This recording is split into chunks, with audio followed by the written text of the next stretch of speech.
vamos conversar sobre livros?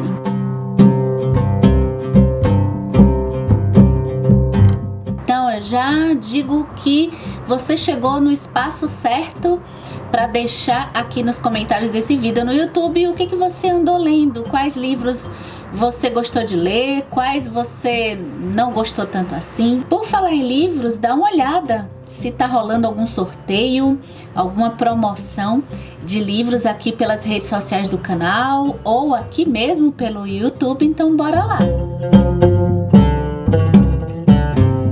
Esse foi um livro que me impressionou porque tinha tempo que eu não pegava assim uma ficção científica de um jeito tão alucinante, tratando de um tema que eu gosto. Eu me lembrei até do Blade Runner, o tema desse romance de ficção científica do Blake Crouch, e a gente começa essa história acompanhando o policial Barry, que ele é de certa forma traumatizado com a morte da filha que aconteceu há um tempo atrás, e ele tá no começo do livro investigando uma tentativa de suicídio que tá para acontecer em um prédio, e a pessoa, a vítima, ela tem a síndrome da falsa memória.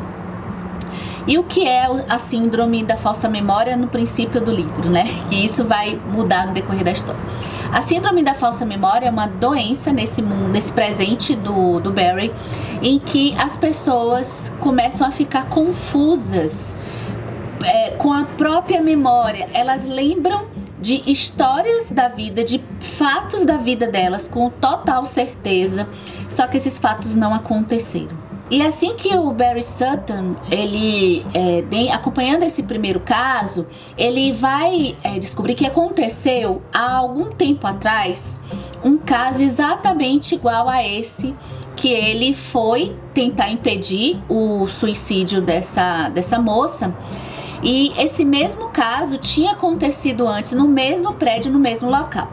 Então, o ponto de partida da história no tempo do Barry é esse. Ele vai investigar essa moça que teve, no mesmo local, foi feita uma tentativa de suicídio. Ele vai buscar como foi que foi resolvida essa situação. Enquanto isso, na trama, a gente vai para o passado e a gente vai conhecer uma cientista que é a Helena. A Helena, ela está desenvolvendo uma tecnologia, ela está buscando financiamento para desenvolver uma tecnologia que vai curar o mal de Alzheimer. Ela consegue esse patrocínio logo no começo da história de um cara super rico, e a gente já faz um link que possivelmente essa descoberta da Helena tá linkada com essa síndrome da falsa memória. Eu acho que a partir daí a aventura começa, e o que eu posso dizer com essa leitura é que ela é realmente alucinante. O livro, ele é muito vendido por ser essa coisa assim de muita aventura. Agora, a parte mais alucinante do livro, eu acho que acontece ali pelo meio da história, em que tem uma reviravolta que eu acho bem corajosa do escritor e eu gostei muito. Mas a partir de um meio da história em que tem um problema a ser resolvido, e aí fica uma aventura assim muito gráfica, muito de filme, eu acho que a história se perdeu um pouco pra mim. Só que assim, eu acho esse livro muito bom mesmo com essa dificuldade que eu tenho, porque eu acho que é uma coisa muito pessoal. Livros, e isso acontece com filme também. Eu tenho dificuldade de aventura o tempo inteiro. As cenas de aventura, eu acho que elas têm que ser, de certa forma, assim, elas têm que acontecer de vez em quando, assim, na história. E o que acontece na primeira metade do livro, acho que até mais ou menos 60% da leitura, eu tava amando, porque E eu também gostei muito do livro como um todo, porque o final da história é excelente, que é o núcleo do Barry. Eu acho que o personagem do Barry, ele foi o que eu mais gostei, porque ele traz esse tema de se pensar na memória, inclusive a memória triste, a memória negativa, digamos assim, de uma tristeza, sob um outro olhar. Na prática, o ponto filosófico que eu achei dessa história é justamente o dilema de que, se talvez a gente tenha sofrido um trauma lá atrás, e possivelmente se a gente tiver a chance de tirar esse trauma da nossa memória, assim, de ter uma outra, de mudar o passado, aquela coisa de mudar o passado, eu acho que talvez quase todas nós, a gente vai querer mudar. Só que a gente, todo o ponto filosófico de que eu acho pra gente pensar se realmente o trágico, tem até um vídeo aqui que eu falo isso, o trágico é ruim. Muitas vezes, como nós somos hoje, depende muito dos pontos negativos que nós vivemos no decorrer da nossa vida. E então, olha só o que aconteceu. Eu li um livro da literatura brasileira contemporânea, que é o Apague a Luz Se For Chorar, que tem uma espécie de narrativa muito parecida com Recursão.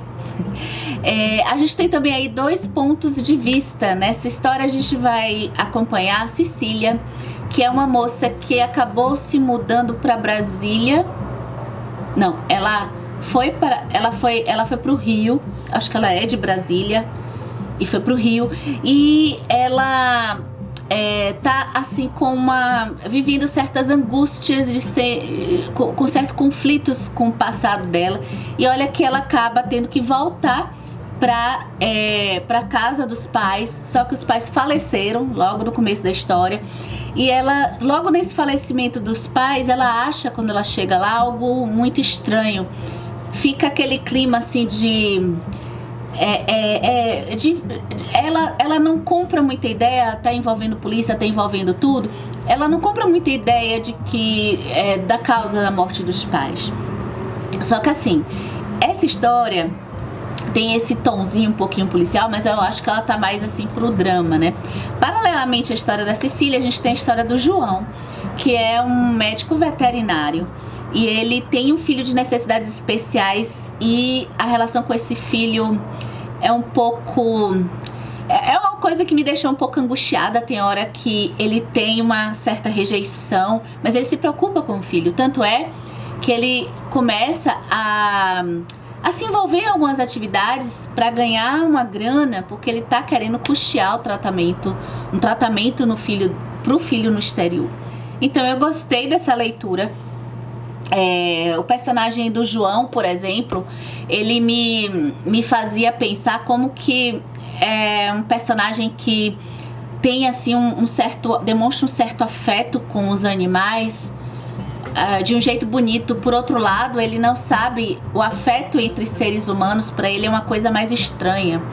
A personagem da Cecília eu acho que a trama dela se sustentou para mim um pouco por esse dilema dela tentar entender o que aconteceu com os pais dela, e não tanto quanto a infância dela. Ela vai aquela coisa de certos traumas de infância, de lembrar como era a relação dela com os pais. Isso não me pegou muito na narrativa. O tempo todo a Fabiane Guimarães, tanto com ambos os personagens, ela tá movimentando eles no tempo pra gente poder compreender as inquietações que eles estão vivendo no momento presente. No final, o saldo dessa leitura foi muito positivo. Eu gostei eu acho que o ápice do livro acabou sendo realmente quando a gente percebe o encontro das histórias de Cecília e João.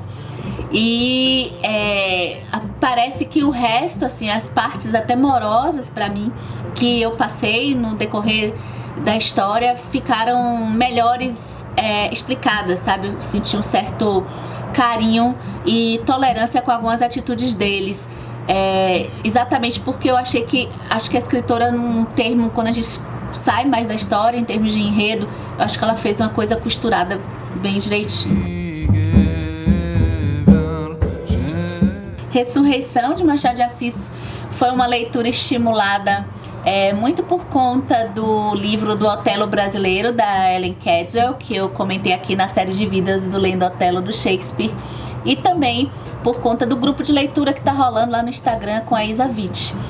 Eu peguei o Ressurreição e o começo foi incrível. Depois o livro foi ficando um pouquinho... Confesso que por padrão de qualidade de Machado de Assis que eu ando lendo nos contos, e você aqui comigo acompanhando este canal, eu acredito que também esteja acompanhando a nossa descoberta da nossa história por meio dos contos de Machado de Assis. Então, fazendo sempre a comparação, não tem jeito, eu acabo comparando. entre os contos de Machado de Assis, especialmente o Ressurreição, agora no romance, porque eu só li o Dom Casmurro do romance, falta eu ler o Memórias Póstumas, né? E tem outros aqui que eu quero ler de Machado também, de romances. A Isa Witt, com o grupo dela, tá lendo em ordem cronológica, eu não consigo seguir as metas certinho, mas o Ressurreição eu consegui ler. A gente vai ver a história de amor entre Félix e Lívia. O Félix, ele é um sujeito bem... digamos assim, ele não quer se envolver com ninguém. Ele seria um cara pragmático, talvez, alguém que ele tem posses, ele tem condições, ele é da sociedade e tal, e ele não faz questão de ter esposas, então ele quer desfrutar a vida, namorar, ele namora, ele corteja damas, só que quando passa um determinado tempo, assim, ele simplesmente abandona, o famoso, que eu não gosto muito do ghost, né, se dá no pé. E, em geral, ele gosta de causar esse sentimento, eu achei, né, que ele gosta de causar esse sentimento, assim, de ver a moça já com esperanças, porque uma moça da sociedade do século XIX, quando tá namorando, assim, quando tá sendo cortejada pelo rapaz, já tá com a expectativa de casamento, né, então, quando ele vê que essas moças estão... eu acho que existe um gozo aí dele ver que essas moças estão assim gostando dele, ele cai fora. Só que ele vai conhecer a Lívia. A Lívia é um ponto fora da curva. O que eu gostei muito dessa personagem. A Lívia, ela é viúva, então ela não precisa se casar, certo? A Lívia, ela é culta, ela é inteligente, a conversa dela foge das conversas das damas da sociedade, assim, lá carioca. A Lívia, ela também é rica. Então ela também não precisa se casar por dinheiro. E além disso, ela é inteligente, ela é culta, sob o ponto de vista da cultura do lugar, destoa até dos próprios homens do local. E ela é culta no sentido dela não ser uma mulher ingênua. Ou seja, me parece que o Félix, ele gosta da Lívia imediatamente. A Lívia também tem um interesse ali por ele. Mas eu acho que é mais um desafio, sabe? Eu me senti lendo, que a gente vai falar aqui nesse vídeo, eu me senti lendo um Machadinho de Assis com uma pegada de Julia Quinn. Pois é, senhoras e senhores, se vocês gostam de romances históricos, romances de época, é claro que aqui é um tom de Machado de Assis, mas quem sabe pode ser até uma boa pedida para começar a entrar em contato com a obra do escritor. Eu ainda diria para pegar Machadinho pelos contos, ainda que seja pelo primeiro contato, mas eu acho que quem tá acostumado a ler Machado de Assis lá com Memórias Póstumas de Brás Cubas, Dom Casmurro e os contos, como a gente aqui, talvez fique levemente decepcionado com Ressurreição. Agora, assim, eu acho que o livro ele tem umas coisas que faz a gente também linkar com outras obras do Machado. Então, assim, o tema do ciúme, por exemplo. O tema do ciúme, que é bem explorado lá no Dom Casmurro, aqui é como se fosse mais didático. Eu acho que, pra mim, que sou uma leitora comum, ler Ressurreição foi até meio que ter um pouco de aula do que é o Machado falando do tema do ciúme e da insegurança amorosa, principalmente pro lado do Félix. Por quê? Félix e Lívia estão no mesmo nível, e Félix encontra uma mulher que está no nível dele intelectual, até mais que ele, mas um nível de que ele fica se colocando um pouco que o Bentinho vai se colocar, que eu acho que é diferente, mas assim, com a Capitu, assim, que Capitu tá muito acima de Bentinho, né? Mas Félix e Lívia, Félix é inteligente, é um cara também assim, me parece que com mais personalidade do que o Bentinho. A questão de Ressurreição é ver as jogadas, né? Um pouco as jogadas de Félix com Lívia que não colam tanto assim. Acho um pouco chato essa coisa de ter o tempo todo que dizer que ai, me desculpe, eu errei, eu amo você, sabe, essa coisa de vai e volta. Seria o vai e volta do namorico de, sei lá, que agora do século XX, não, século XXI, eu não sei se as pessoas namoram, acho que não namoram, mas assim, seria aquela coisa do final do século XX, de de namorar, voltar, um pouco assim. Então tem um pouco essas idas e voltas, mas tudo isso permeado pelo tema do ciúme. E como o Machado aqui tá na sua primeira fase, que é uma fase que ele escreve mais, ele explica um pouco mais nas histórias dele, diferente dos contos que a gente tem que ir pescando, assim, meio que como os easter eggs de Machado. Eu acho que é bacana adentrar nesse romance, que não é um romance também dentro dos padrões do que era o romantismo da época. Então ele tá também criticando essa fase assim de que o relacionamento amoroso é bom, é maravilhoso, sabe? Então já tá o Machado cético, que é um Machado que eu gosto. Então eu conheci uma escritora do Haiti, Edwidge Dantiquette. Com certeza eu falei o nome dela errado. Aqui na minha edição diz que ela começou como contista, né? E eu li Clara da Luz do Mar. Essa história assim que parece que junta um pouco de mitologias ligadas a essa parte do mar, da natureza, com a história de um local, de moradores do local, que é Villa Rose. Já começa a Clara, que dá o título do livro. Nos 7 anos de idade existe uma morte de uma pessoa importante para essa cidadezinha. O pescador que faleceu é amigo de Nosias, que é o pai da Clara. E logo no começo da história a gente vê que o Nosias, ele tá querendo dar a Clara para uma moça que ele se chama Gale, alguma coisa assim, que ele fala muito que é a moça da loja de tecidos, porque ele a gente sente que ele tem dificuldades financeiras de continuar criando a filha. A mãe da Clara morreu lá atrás, quando ela estava nascendo. Essa história, em termos de estrutura, me lembrou muito esse livro aqui do Walter Ugumãe. Já tem um tempinho que eu li, acho que tem uns 4 anos, que se chama O Filho de Mil Homens. Por quê? Porque a partir dessa micro história que eu contei aqui, a Edvige, ela vai passear pelos personagens, pelos moradores dessa cidadezinha, e eles meio que se relacionam entre eles, né? Então ela vai começar pela Gale, depois pelo marido da Gale, aí um personagem vai levando a outro. Normalmente esse tipo de história acaba me desconectando um pouco, porque eu tenho muito isso, às vezes eu me envolvo com aquele núcleo, aí depois corta e vai para outro núcleo, né?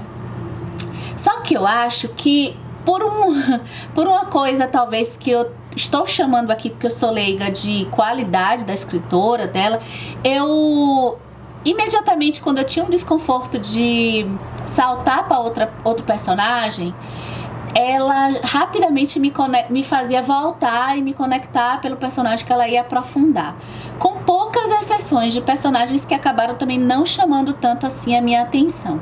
Mas de um modo geral, eu achei que esse tipo de história me tocou profundamente, porque eu acho que ela tem uma poesia sem ter necessariamente uma linguagem poética, porque ela vai do simbólico. Vou explicar. A cidade, por exemplo, de Villa Rose, ela começa a descrever a cidade, diz que a cidade tem exatamente o formato, a forma de uma rosa. Tem muitas menções, principalmente no começo da história, ao número 7. E aí isso já começou a me estimular, porque já comecei a ver, isso aqui deve ter algo simbólico. Os 7 mesmo, os 7 dias da semana, lá vai eu na minha viagem, né? Os 7 dias de se criar, no criacionismo lá, bíblico, né?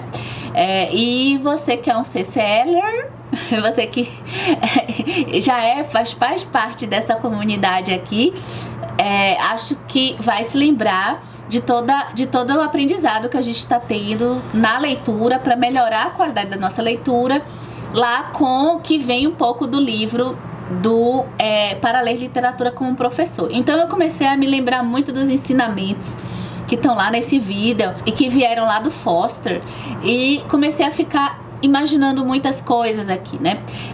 Acho que o que me traz também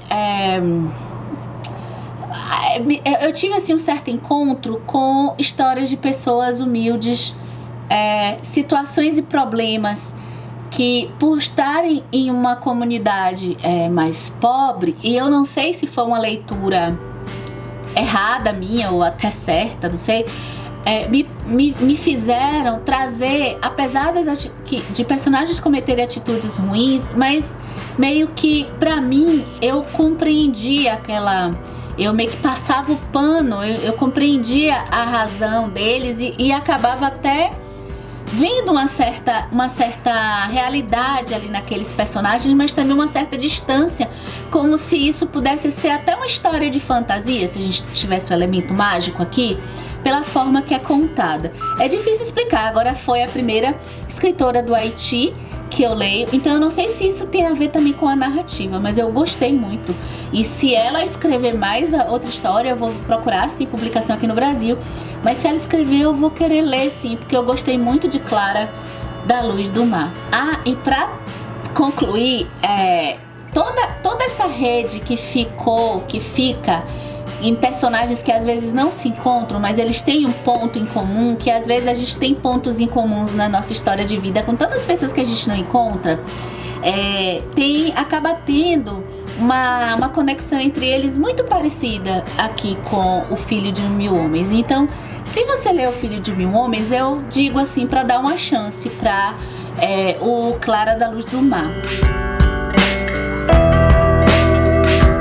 Então veio Julia Quinn, e já está sendo uma coincidência, porque toda vez que entra os Bridgertons, eu fico empolgada e pego um livro da série que eu não tinha lido na época. Eu li até o 4º volume, se eu não me engano, e depois eu parei. Aí eu fui pegando com a série, eu fui me animando a continuar, né? Julia Quinn foi uma das primeiras escritoras que dentro do romance de época que eu li junto com a Lisa Kleypas.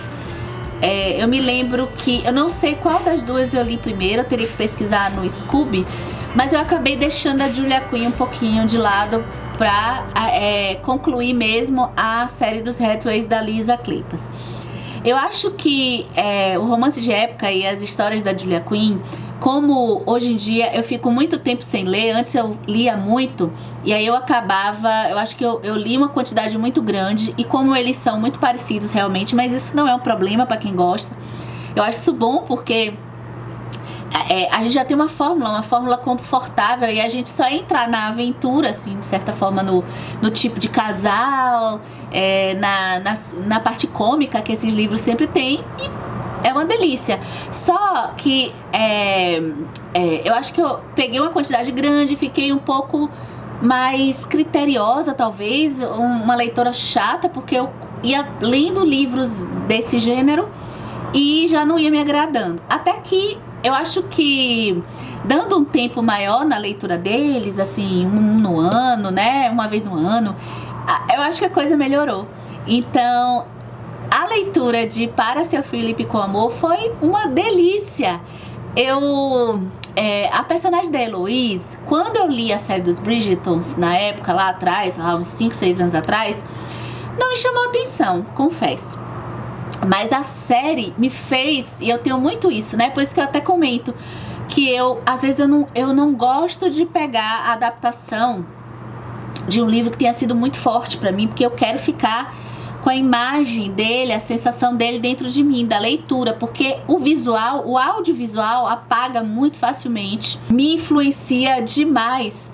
E a Heloise foi uma personagem que eu chamou mais minha atenção por causa da série. Eu gosto dessa personagem da série. Nessa leitura, eu pude perceber alguns pontos que antes eu acho que eu não tinha uma maturidade, assim, não maturidade, sei lá, de ser culta, não.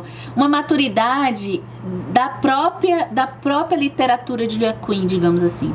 Eu pude perceber como que a Julia Quinn, ela tem um jeitinho de escrita que eu tenho uma facilidade de visualizar cenários sem ela precisar descrever muito. Ela nas passagens dos parágrafos que não tem diálogo, né? Ela consegue me fazer sentir uma calma, sabe? É como se fosse um anti-estresse. Entrar naquele ambiente. E algumas coisas eu fico às vezes me questionando. Poxa, será que isso aqui, dentro desse personagem, será que não tá demais, né? E esse livro parece que tudo, apesar de um pouco absurdo, algumas coisas ali, o livro começa, já vou falar que é o começo do livro, que a Heloise, ela vai simplesmente sair da casa para ir para casa do Sr. Philip, que ela correspondia cartas com ele, sozinha. Então isso já é um pouco absurdo. Só que eu... depois que tem um acontecimento, vamos dizer assim, meio que um pouco na metade do livro, eu entendi a atitude dela, sabe? Não, realmente isso faz um pouco de sentido. E até a parte que eu fiquei um pouco estranhando, como é que ela foi permitido que ela saísse sozinha pra ir pra casa dele, que fica meio que em outra cidade. Isso tudo, a história da Julia Quinn, a química do casal, e as crianças, né? As crianças são ótimas. E imediatamente eu já não estava mais questionando muito, né? Eu só fui lembrar quando tem esse acontecimento envolvendo a família Bridgerton como um todo. Quando os Bridgerton se reúnem, eu acho que com o passar das séries também, isso também aconteceu na série da Lisa Kleypas, mas eu acho que de livros, tá? Mas aqui, pensando na série Bridgerton, hoje já tá na TV e eu estou assistindo, eu acho que quando a família se junta, o potencial, eu acho que na experiência de leitura agradável ainda aumenta, porque eu acho que eu já tô influenciada também pela série de TV. Pensar em ler essa série dos Bridgertons, né, e pensar na Heloise com o Sr. Philip, aqueles personagens, aquele roteiro, mas que a Julia Quinn até dá uma mexida, me fez lembrar aquela discussão que a gente teve sobre a arte de ler, do Emile Faguet, em que ele fala da gente poder se abandonar e não e pensar nos critérios que nós utilizamos para ler cada livro. Quando a gente encaixa um livro num momento em que a gente quer ler aquele tipo de livro e a gente se despe, né? A gente tira as amarras assim dentro da nossa realidade daqui. A gente sabe que é um mundo de época, é um mundo fictício, é um mundo que todo mundo acaba bem e os dramas são dramas tão, né? É um livro que a gente sabe que não vai desconcertar a gente. E a gente se entregar e viver uma experiência boa também de leitura, sabe? Eu me lembrei muito disso durante a leitura de Para Seu Philip com Amor, porque tem momentos engraçados, como praticamente todas essas histórias de romance de época. Eu acho que a personalidade dos personagens, especialmente da família Bridgerton, dentro de um estereótipozinho aqui e ali, mas tem assim suas diferenças. Ela consegue fazer esses personagens assim, as diferenças assim entre eles. E eu realmente fiquei muito contente de ter feito uma leitura novamente de um gênero de romance de época, que eu tava achando que eu estava me tornando uma pessoa endurecida ou até boçal por estar só gostando dos clássicos, mas não. Eu fiquei feliz por eu estar gostando ainda de eu poder me entregar pro gênero do romance de época com a Julia Quinn.